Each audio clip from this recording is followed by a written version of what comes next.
The world's first operational jet fighter, the Messerschmitt Me-262, represented a quantum leap in aircraft design. I've got a kit of one to make. Let's see what you get inside the box for your money right here on Gary's Stuff.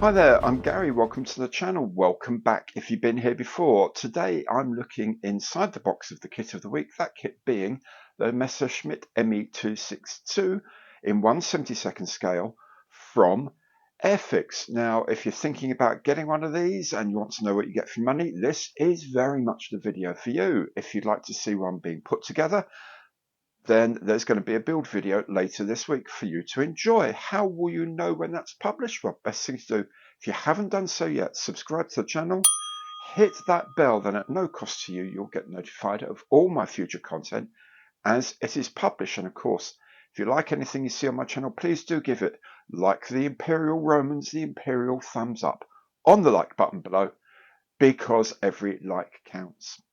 If you'd like to support the channel in a bit more of a concrete way, you can do that through Super Thanks by becoming a channel member or by using any of my online affiliate programs. One of these is the Airfix program. If you aren't going to, or you haven't got a local shop you'd like to support, then if you're going to buy through the Airfix store, click on the link in the information box below. It will take you straight there. And then whatever you buy there, at no further cost to you, Airfix will have to make a contribution to the running of this channel, where you can still use your Airfix hobby points, and you can still use your Airfix Club 10% discount if you're a member. Let's make a start then and have a look inside the box of this week's kit of the week, the 1/72 scale Messerschmitt Me-262 from Airfix. So here it is, the Me-262B1A or the U1, depending on which of these two options you're building. The 262B1A is the night fighter version represented here, and then the U1 is the trainer version shown here. This is in the colours of the Czechoslovakian Air Force just after the war. This is, of course, in the colours of the Luftwaffe during the war. The artwork itself shows a German night fighter, presumably having just shot down this Halifax here over a burning German city, which is what its job was, let's be honest. Very evocative artwork, as usual, by Adam Tooby. On this side, there's various warnings in different languages. Not suitable for children under 36 months. You are not kidding. Really ideally for 8 years old and over, because of the small parts and things like that. Various symbols for saying it meets various regulations. It's a Hornby Hobbies product. 2017 tooling, and this was a repackaging in 2018, and cartograph markings, of course, inside. On the other long side here, we have a brief history or brief commentary on the Me-262. A bit more information about the two schemes that are included, color callouts for the schemes that are included, and of course skill level 2. So not the first thing you might want to build. If you've never ever made an Airfix kit before, you might want to go to a skill level 1 just to get used to the way of things. It's achievable, however, at skill level 2 by pretty much anyone, to be honest. And there's a token here for 1 flying hour. Now, if you are a member of the Airfix Club here, you can collect these flying hours towards a free kit in the future. Or if you're not a member of the club, or indeed you're not collecting them, please do give some consideration to sending these to Models for Heroes, who can turn these into kits to help people who have had mental health issues due to their service to our country, either in the military or as first responders. A link to this very, very excellent charity is in the information box below. Okay, let's have a look and see what we get inside the box. As you might expect, there's a plastic bag with lots and lots of parts, 3 or 4 plastic frames in grey plus one clear one. We'll have a look at all of these bits in a bit more detail in a while. There's the instruction leaflet, and then there's the Decals sheet, which is here. Oh, interestingly, there's a captured scheme as well. That's kind of interesting to see. So let's have a look at all these bits in more detail. Right, frame A of this kit is engine components all around here. The undercarriage, interestingly, they do give you a complete one-piece unit if you want the undercarriage up and straight across there. If you want the undercarriage down, there's separate parts.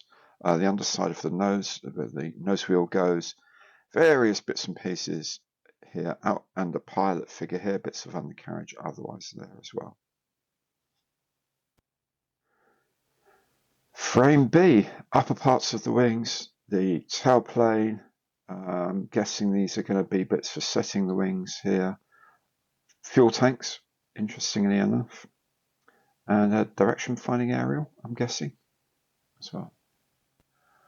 Then the other piece of plastic, grey plastic, is frame E. So that shows you how much difference there is between this and the other versions of the aircraft, notably, of course, because of the shape of the fuselage. So this is the sort of the year 2 or 3 release with the 2-seat fuselage. This hump here is hugely exaggerated compared with the original fighter. So fuselage halves, the top of the canopy support here, the aerials for the air intercept radar.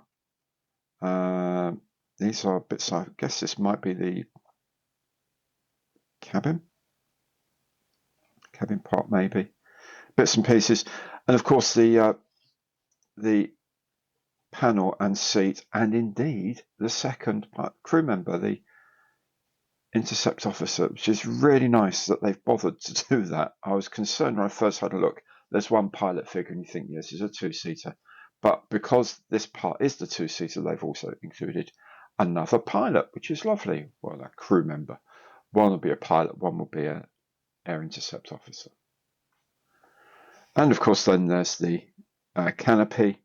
Here it's the extended canopy, again, for 2 crew members. So this is frame G, by the looks of things. Yeah, with the extended canopy. We have a close look at the plastic. It is the plastic. I think a lot of people wish we could have this plastic back on most Airfix kits. To be honest, it's that sort of slightly pale, bluey grey plastic. It always seems to mould quite sharply and quite well relatively. You can see here the panel lines that, as is normal with Airfix kits of like this late 2010s, sort of up to about late 2010s, panel lines are quite pronounced. But remember, this is 1/72, so by the time we've done a bit of painting and all that, they won't be as obvious as they appear here. But the detail's nice. The moulding looks very clean and very smart. There's no flash that I can really see in particular. So look at this second figure. It's actually not badly moulded either. I think, you know, he can be painted up, but it's not too bad. It's not the crispest one I've ever seen was on the P40, the Warhawk. That figure was unbelievable, but this is not too bad. This is frame A, the one that's actually seen a lot more use than that first frame we looked at was the new parts. This is the original part release, frame A, and it looks okay. It's not too bad. It's holding up reasonably well. Again, the panel lines and so on here are quite pronounced, but that's not going to be an issue really. Again, by the time we've painted it and put primer on it, goodness knows what else, a lot of those lines will sort of dull down a bit. The accuracy seems okay to me. It seems sharp enough on the detail here. The one part of the frame that is showing a bit of wear is the pilot figure here. Starting to see a quite pronounced mold lines, bit of flash there between them, but you know it's not going to be impossible to clean these off. But this is showing a bit more of its use, obviously, than the other panel is. But it's still, you know, okay. It's all right. I've seen a lot worse than this on Airfix, as I'm sure you have too. The instruction leaflet is very, very much what you normally find with Airfix, and that's not a bad thing. So, history of the aircraft, or commentary on the aircraft in 5 languages, and some basic specifications as well. And inside we have general assembly instructions in many languages. We have the translation of all the icons here in a dozen or so languages as well. And then we have the instructions themselves. This is for Airfix, it's standard, this is a multicolour offering. They used to just have, obviously, the line drawings, then they went to shaded line drawings. Now they've got things where bits that you've just completed are in red. So here you apply this bulkhead to the end of the cockpit area, and the next frame shows you that's what you just did, basically. Also, these are actually quite useful to show you, to highlight that's what it should look like when you've done that. You see what I mean? And that can actually be quite useful sometimes. This one, as I say, it's a bit more involved because sometimes they do add colour into bits and pieces, like the leather for the back of the seats here is shown up in brown. There are plenty of decals for the instrument panels and for all of probably for the electronic displays as well. Pilot and co-pilot. Co-pilot finishes there. Actually doesn't have legs. So the rear seat part doesn't have anything there. Other than that, yeah, it's all pretty straightforward. I don't think there look like any major issues here. 7 grams of nose weight, we'll probably put in as much as maybe a bit more, maybe about 10 if we can, if there's space. Engine all looks very straightforward. Gear all very straightforward. Again, this is quite useful for putting on the gear and to show you exactly where it all sits, because that nose gear in particular on the 262 is a little bit tricky. They have weighted wheels, which is nice. They show you that they have to match up in order for the weighting to go in the right place, which is very sensible.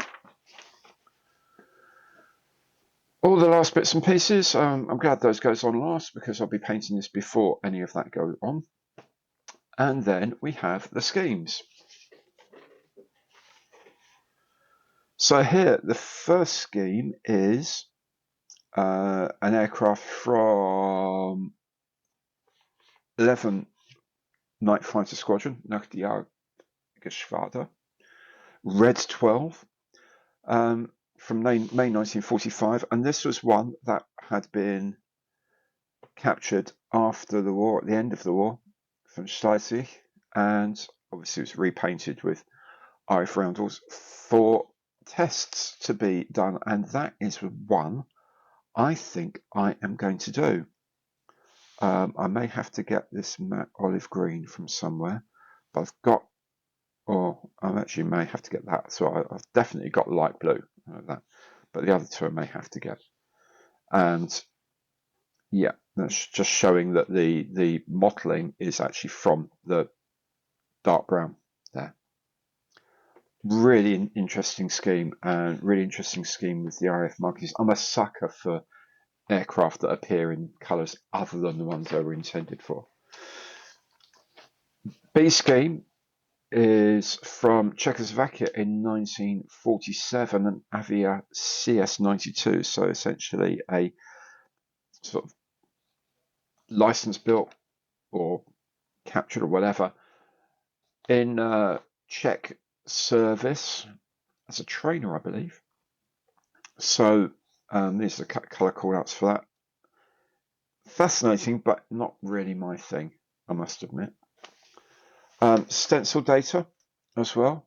Not too much of it, but enough to make it look good, I guess. And stencil data for the Avia version as well. Presumably the language is different. And that's all of that. Very good.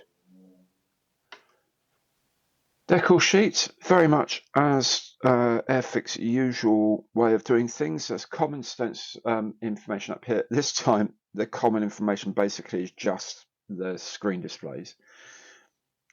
This top half is for the Nachtjagdgeschwader 11, the Night Fighter version here. You can see essentially everything's the same, whether it's in German or RAF colours, but the RAF, they just painted over the markings basically. They left all of the technical markings in German. And bottom half here is for the CS92 version, the Avia version, again with all of the stencils here translated into Czech. Colours look good. It looks pretty sharp. Let's have a closer nose to see just how sharp these actually are. Okay, zooming right in, as we can see here, this is our usual standard 0.5mm diameter pencil lead here at the end. And you can see these are what, 0.3, 0.4 of a millimeter tall, completely readable. In fact, you can even see the stenciling effect on these. These are really, really, really, really small. I can see they're actually stenciled on, not just painted on directly. That's really quite impressive. Whether you'd notice this, of course, on a kit at that scale from that distance is another matter. But hey, it's there. These are all very, all very clear. Instrument panel, actually that's quite nice.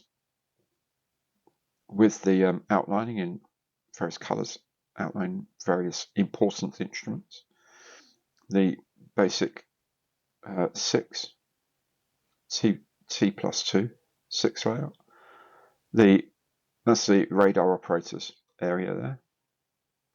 A lot of the stuff in white. White's a tricky colour to get absolutely spot on, but they look great actually. If anything, I'd say these are slightly above the usual standard. Again, you can see how fine these are. These are like 0.2 high, and you can still read them. 0.2 of a millimeter, that is, of course. I think these are actually better than normal.